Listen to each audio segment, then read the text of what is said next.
진짜 민망하네요.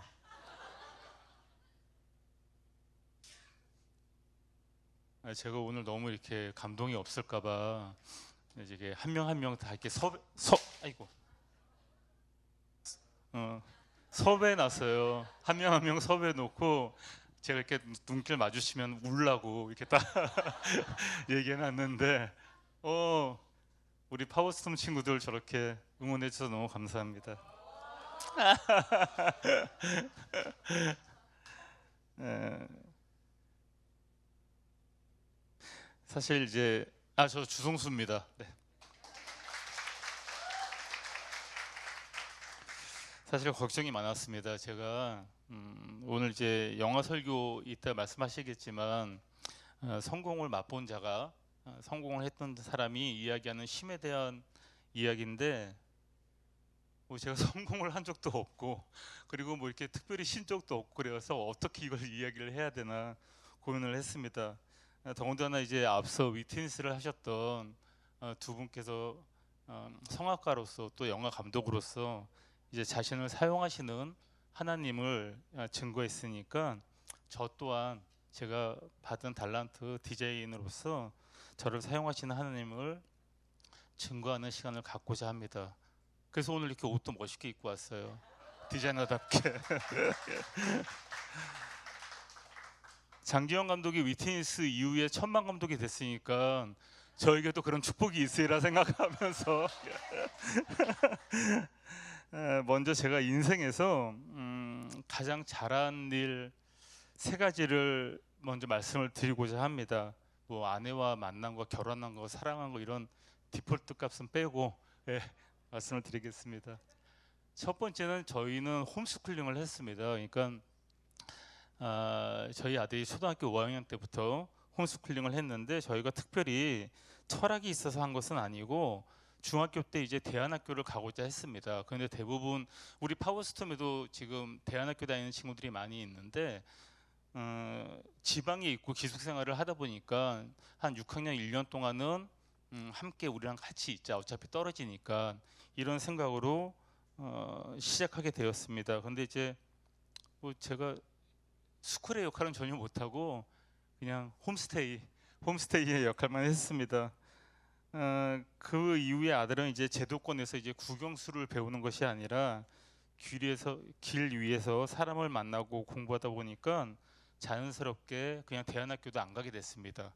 여태까지 안 갔습니다. 여태까지 안 가고 근데 저희가 지금 이것을 왜 잘했다고 생각하냐면 남과 비교하지 않는 삶을 살게 된 것 같습니다. 비교하면 괴로우니까요. 저희가 비교하면 괴로우니까.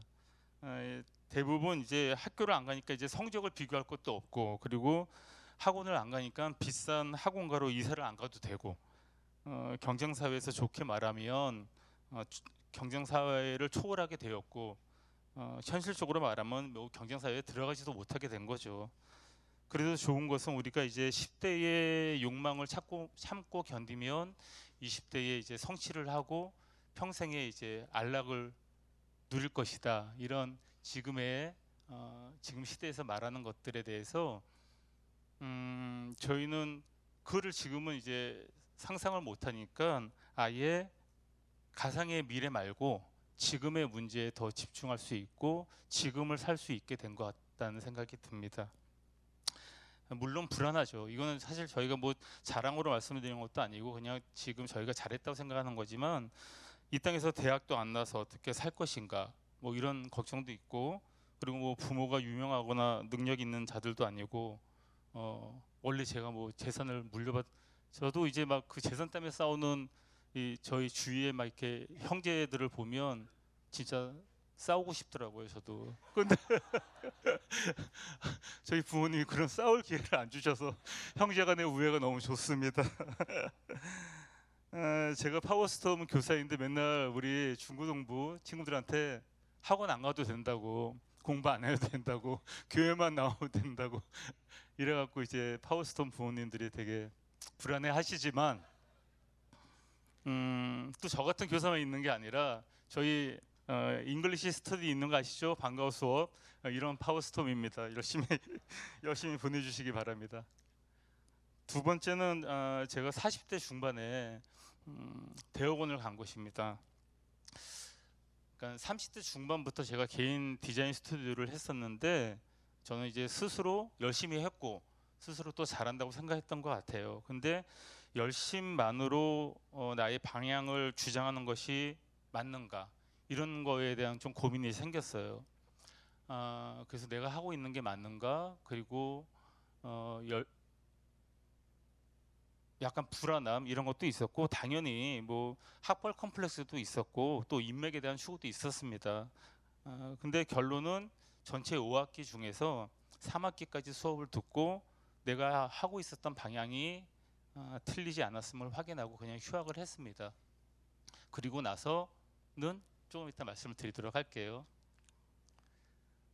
세 번째는 꿈 있는 교회 온 겁니다. 뭐 이거는 사실 제가 제일 잘하는 일인 것 같고, 하나님이 저를 얼마나 사랑하시는지를 제가 정말 증거할 수 있는 가장 큰 일인 것 같습니다. 그 당시 11년 전에 왔는데, 그때 왔을 때 창세기 강해를 하고 계셨어요. 그때 비디퍼런트였는데 뭐 하나님이 첫날 뭐 지으시고 이 말씀을 듣는데 왜 계속 눈물이 났는지 모르겠어요. 그 당시는. 그리고 나서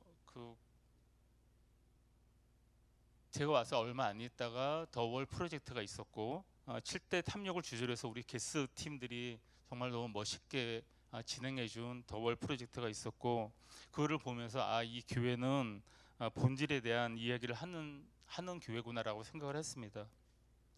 그 후에는 2년 동안 아내가 제주도에서 일할 일이 있었었는데 더 플랜을 통해서 그 외로움을 달랬습니다. 네. 허벅지를 찌르는 대신 더 플랜으로 예, 외로움을 달랬고, 또 그 당시에 플랜을 하면서 하나님 아버지, 그러니까 아버지로서의 하나님을 처음 좀 깊게 생각할 수 있었던 것 같아요. 그래서 나중에도 뭐 이렇게 나오겠지만 저희의 육신의 아버지, 제가 그렇게 뭐 사랑하지는 않았는데 하여간 저 육신의 아버지에 대한 마음도 깊어지고 그랬었던 것 같습니다. 그리고 이제 더 플랜을 마치고 파워스톰이라는 멋진 선물을 저에게 하나님이 주셨고, 그리고 작년에 네팔 비전 트립을 다녀왔습니다. 중간에 장로가 됐죠. 장로가 됐는데 제가 너무 그 장로라는 그 귀한 직분을 너무 하향 평준화 시킨 게 아닌가 이런 마음이 있어서 제가 저기서 써놓지도 않았습니다, 사실은. 이런 꿈이 있는 교회에 와서 제가 이제 책을 만드는 그래픽 디자이너인데, 디자이너로서 진행했던 대표적인 프로젝트를 몇 개 말씀드리면서 은혜를 나누고자 합니다. 아까 말씀드린 것처럼 첫 번째는 플랜입니다. 많은 분이 플랜을 이야기하고 또 그때 받았던 은혜를 이야기하고, 그때는 뜨거웠는데 지금은 식어간 믿음에 대해 회의도 하지만, 그럼에도 불구하고 저도 1기로 맨 처음에 시작해서 2기로 마무리를 했습니다. 제가 막 열심히 하는 사람은 아니에요. 뭐든지 열심히 하는 사람은 아니고 그냥 이렇게 막 억지로 끌려가고 중간에 저널링해서 이게 흘러나오지가 않아서, 목사님이 흘러나오는 대로 쓰면 된다고 흘러나오지가 않는 거예요. 그래서 그냥 포기도 하고 멈추고 막 그랬었는데 뭐 꾸역꾸역 이렇게 해서 2기까지 마쳤습니다. 근데 그 마무리한 저희 입장에서 지금 생각해 보면 잔잔하지만 가장 뜨겁게 아버지 하나님과 만났던 시간이 아닌가.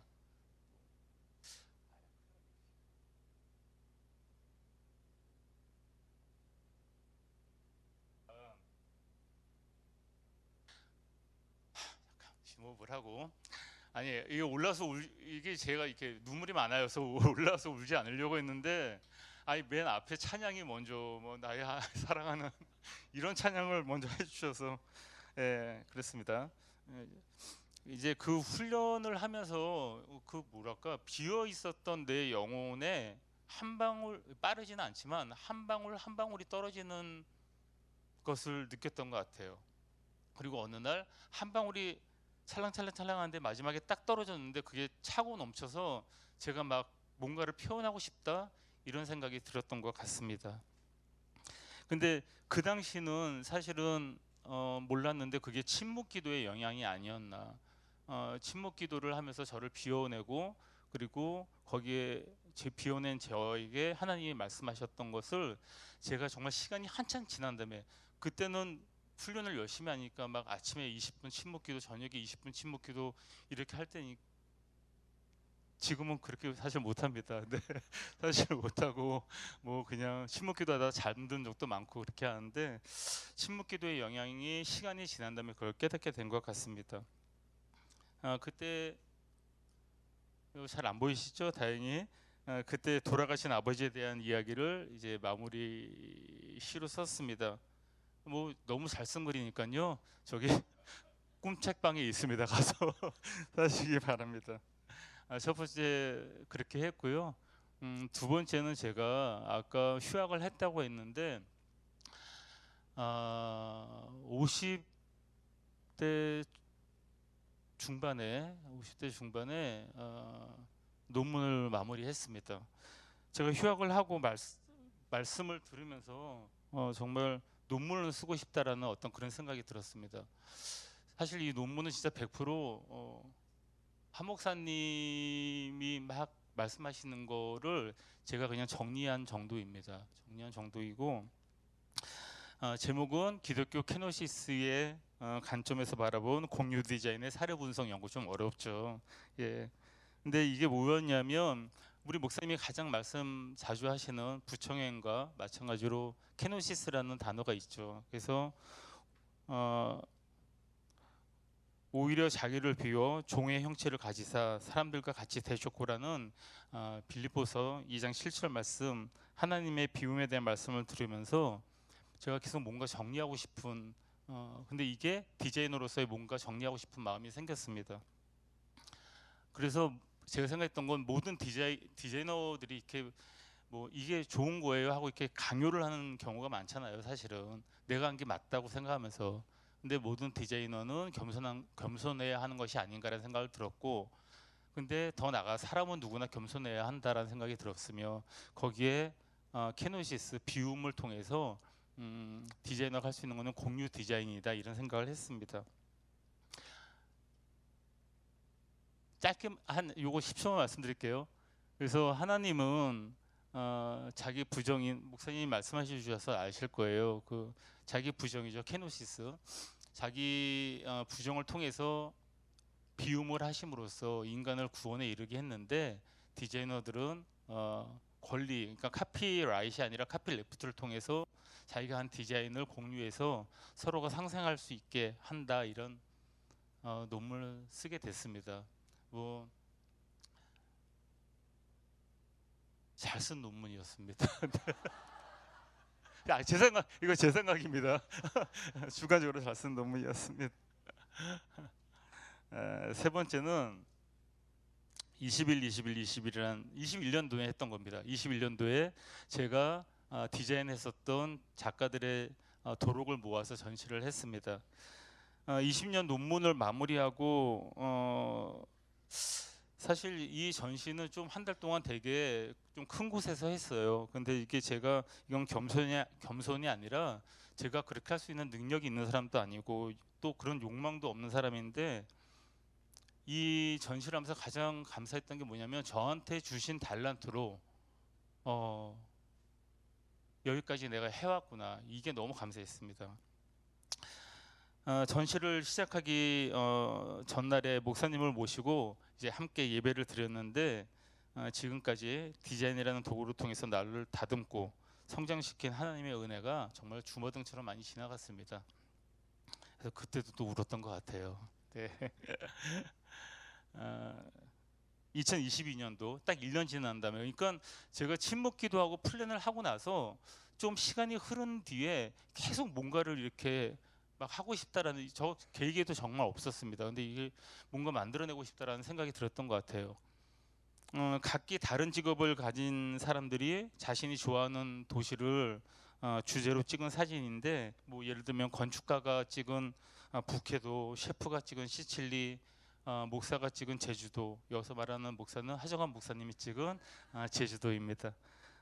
저도 그 당시 휴학을 했을 때, 예전에 휴학을 했을 때 저희 아들하고 2주 동안 50이 넘어서 처음으로 뉴욕이라는 데를 가봤는데, 그때 찍은 사진으로 디자이너가 찍은 뉴욕에서 같이 진행을 했습니다. 이게 사실 돈을 버는 일도 아니고 어쩌면 기록물 정도만 남기는 일인데 왜 이런 마음을 주셨을까 생각했는데 바로 그 다음 해에 또 알게 됐습니다. 바로 샤인 온 미, 기억들 하시죠? 작년 네팔 사진집입니다. 저희 네팔 단기 선교를 정말 처음으로 우리 교회에서 박승원 양유라 선교사님이 계신 곳에 처음으로 갔습니다. 처음에는 이제 제가 갈 생각이 있었던 것도 아니고 인원을 이제 모으는 역할을 했었는데 그냥 모으다가 그냥 가는 거가 됐더라고요. 그래서 이제 가게 됐고, 또 일반적으로 이제 어려운 나라에 뭐 구호 물품을 전달하거나 뭐 흔히 말하는 땅 밟기 이런 거를 한다거나 이런 것이 아니라 우리 사용하지 않는 디카드를 모아서, 그죠? 디카드를 모아서 박승훈 선교사님이 수학과 국어를 가리키는 네팔 포카라의 드림 스쿨에 가서 그 20명의 아이들에게 사진을 가리키고 그들의 찍은 사진을 같이 이야기하고, 맨 마지막에 저희가 프린터를 가져가서 그들이 찍은 사진을 갖고 프린터에서 도서관에 붙여주는 그것까지가 프로젝트였습니다. 지금 생각해 보니까 뭐 밤에 저기 호텔 그 숙소 1층에서 그 로비를 빌려서 막 밤새 동안 이렇게 프린트하고 했었던 그런 기억이 나네요. 한 명이 찍은 사진과 그 옆에 그들이 하는 말, 사진을 통해서 만난 하나님에 대해서 쓴 거, 그리고 그들이 찍은 사진 2개, 하나는 자기들이 고른 거, 하나는 우리가 고른 거, 이렇게 해서 20명의 사진을 실었습니다. 갔다 와서 사진집을 만들어서 그들에게 보내줬는데 그들한테는 정말 평생에 포트폴리오가 생긴 거죠. 이들이 나중에 꼭 사진을 안 한다 하더라도 내가 이런 걸 했었다라는 어떤 책자가, 기록물이 생긴 거니까 그게 너무 의미가 있다는 생각이 듭니다. 그리고 그곳을 경험한 저희 꿈교회에게는 지속 가능한 선교라는 점을 고민할 수 있었던 것 같아요. 이게 한번 가서 돕고, 물론 이 돕는 게 정말 나쁘거나 나쁠 수는 없죠. 그것이 그냥 단순한 일이라는 건 아닙니다. 그걸 비하시키는 것도 아니고, 그런데 계속 뿌렸던 것이 이어질 수 있도록, 왜냐하면 저희가 너무 감사했던 게 거기 이제 학교에다가 기증을 했거든요. 그랬더니 그 친구들이 우리가 오고 난 다음에도 계속 일주일에 한 번씩 모여서 사진을 계속 찍고 프린트를 하고 있다는 거예요. 그래서 그게 얼마나 감사한지 모르겠습니다. 예, 책 뒷부분이었습니다. 제가 사실 나누고 싶은 마지막 이야기입니다. 전도서 3장 12절에서 13절 말씀입니다. 사람이 사는 동안에 기뻐하며 선을 행하는 것보다 나은 것이 없는 줄을 내가 알았고, 사람마다 먹고 마시는 것과 수고함으로 낙을 누리는 것이 하나님의 선물인 줄 또한 알았도다. 이게 사실 뭐 솔로몬은 다 누렸잖아요. 이 세상에서 모든 걸 다 하고 싶은 거 다 하고 나서 맨 마지막에 저런 아주 한마디에 툭 내던질 수 있다고 맨 처음에 저도 그렇게 생각을 했어요. 나도 저렇게 다 누리면 저렇게 말할 수 있겠다 했는데, 첫 번째, 결코 저는 이 세상에서 아무리 노력해도 누릴 수가 없더라고요. 저렇게까지. 그러면 누린 자의 말을 들어보자. 그런데 여기서 2가지 문장이 저한테 들어왔습니다. 기뻐하며, 이 땅에 사는 동안 기뻐하며 선을 행하는 것, 그리고 수감으로 낙을 누리는 것, 이게 들어왔습니다. 결국에는 저 전도서 3장 12절에서 13절까지의 말씀을 생각해 보면 착한 일하고 일상을 사는 것이 가장 축복이다라는 말씀이라고 저는 받아들였습니다. 우리가 잘 살고 유명을 쫓고 권력을 가지는 것이 착한 일이라고는 일반적으로 생각할 수는 없겠죠. 만약에 그게 정말 착한 일이고 이 성경이 하는 말씀이라면 그게 하나님의 선물이라고 생각을 하면 예수님이 팍스 로마 시대에 황제로 오셨을 것이며 제사장이나 권력자들과 더불어서 누리시다가 아마 우아하게 승천하셨을 것 같아요. 근데 베들레헴의 마국간으로 오신 이유가 우리에겐 있다고 생각이 들고, 권력자들과 대치되는 삶을 살고 십자가에 못 박혀 돌아가시는 것으로 마무리하신, 그리고 부활하신 것이 우리에게 삶으로 말씀하시는 것이라 이렇게 생각을 합니다. 과부와 어린이와 병든 자로 대표되는 가난한 자, 그리고 고통받는 자, 그리고 차별받는 자들에게 선을 행하라고 이렇게 말씀하시는 걸 보면, 지금으로 따지면 여전히 힘없는 여성들과 이 땅에서 또 힘없는 어린이들, 소외된 노인들, 고통받는 이주민 노동자들, 차별받는 성소수자들과 미혼모들, 그리고 곳곳에서 신음하는 이 세상의 가난한 자들에게, 가난한 자들을 돕고 그냥 돕는 것 자체가 우리가 세상에서 누릴 수 있는 하나님의 최고의 선물이라는 말씀이라고 저는 그렇게 생각을 합니다. 제가 이 간증을 준비하면서 사실 막 더 많은 이야기를 할까 했는데 저희가 가장 중요한 게 저거 같아요. 저는 이게 제가 사실 이렇게 부족하지만 제가 이제 장로라는 그 임직을 받은 후에 가장 좋은 게 뭐냐면, 누구한테 이렇게 만나자고 할 때, 만나서 밥 먹자, 만나서 뭐 커피 먹자 이런 얘기를 할 때 이 직분이 주는 뭐랄까 정당성이 있더라고요. 예, 그런 게 있더라고요. 그래서 그걸 참 감사하게 생각을 합니다. 그런 선한 사람으로 이제 함께 나누면서 착한 디자인하면서 살아가겠습니다. 감사합니다.